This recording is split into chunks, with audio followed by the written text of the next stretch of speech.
right, so we've had time this week to catch our breath and get ourselves try to fix what we can fix in a short period of time. It's been really good just for us to step back. We have unlimited hours. I don't think we've overdone it. We had a light cleanup practice today, and it's already done. So now we got a good over a day to rest. We'll still do some video, and we'll do some walkthrough stuff, and then it's all go against Iowa. I'm no bracketologist or follow the bubble like I once did. All I do is know that this has to be an extremely important game for us if we want to keep our postseason hopes alive. That or make a big run in the tournament. Anything can happen either way, but it's easiest if you control your destiny, and we beat Iowa, and puts us with 11 wins in our league, and hopefully that puts us in the right direction. John? Obviously not the senior night that you might have envisioned for Karras and Spike, but your thoughts on those guys going into this one? Well, they're really fond, and then I feel bad for them as well, that both of them. I mean, Spike played through a lot of pain last year. The year before, Spike was really sick at the end of the year when we were trying to make that run to the championship game again. He was sick then, so both of them have had a lot of adversity during that time. But to do it again, I offer both those guys scholarships. Those 3 years, the parts of 3 years that they were able to give us, if the total number of games they were able to give us, were just incredible. Fun to coach. Every time that I don't see Karras in practice right now, but Spike, it's just like, wow, he was really good. Brendan? Talk about the importance of this game. These guys kind of had a week to think on it. Mm-hmm.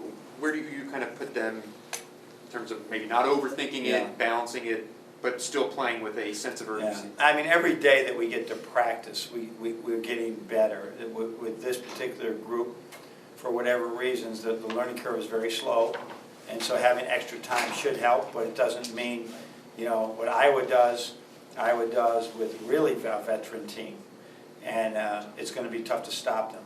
It's going to be tough to score on them. They'll change things on us. We'll see zone, we'll see man. So I think we've made progress in that, but there is, the things that continues to bog us down is doing the same thing over and over again, the same mistake. So, but I've seen, we've had a good week of practice. Anything particularly really stand out to you about this week?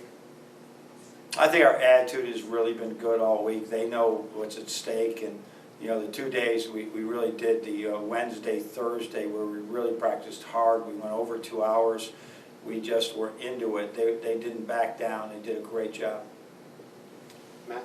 What are your thoughts on Iowa kind of struggling here the last 2-3 weeks? Is there something you see that's going on there? Is it just, they hit the point of the season? It's a long season, and people, when you have this adversity like we've had, that they've had, it's probably best to have it now.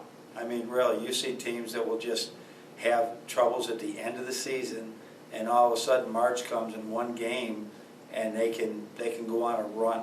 So they got that type of senior class right now, and then Jock is playing as good as anybody in the league, and so I to choose to turn around and say it could be a really good thing for them, because they're definitely in the NCAA tournament. They have their resume done, but as they'll come in here, they're fighting for a seed. They're fighting for their own just positive mojo, and we're fighting like crazy for an NCAA berth. So it should be a great game.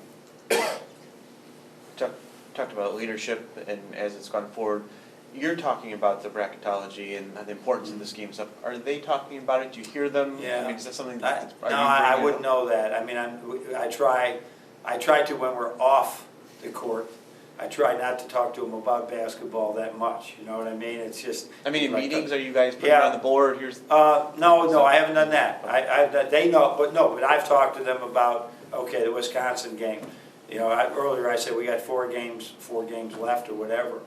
I said we got to win, You know, I feel we gotta win 2 of these games, or maybe 3 of these games, and we got 2 teams on there, and I don't tell 2 teams that are really huge wins for you on the road at Wisconsin and Iowa. I think they figured that all out. Did you change the way you coach in terms of desperation, in terms of minutes and rest? I mean, in the middle of the game as a result of that importance? You know, I've been looking at that, and it's a good question. I think that what's really important is that we are not playing tired in the last 10 minutes. And so that's important. I give them some rest before then. So, you know, I always felt the extra time out in the second half, or the extra media time out in the second half, the longer one, was always helpful to give a guy a rest. But I think I see some trends with some of our guys that down the stretch, either offensively or defensively, like to give them one more break, even if it's a 2 or 3 minute break somewhere in the second half. I think we've been doing a better job of getting everybody in there in the first half, but my goal is to give them more. So I think we won't lengthen the bench dramatically, but we may try and just get a couple minutes for a couple of our guys.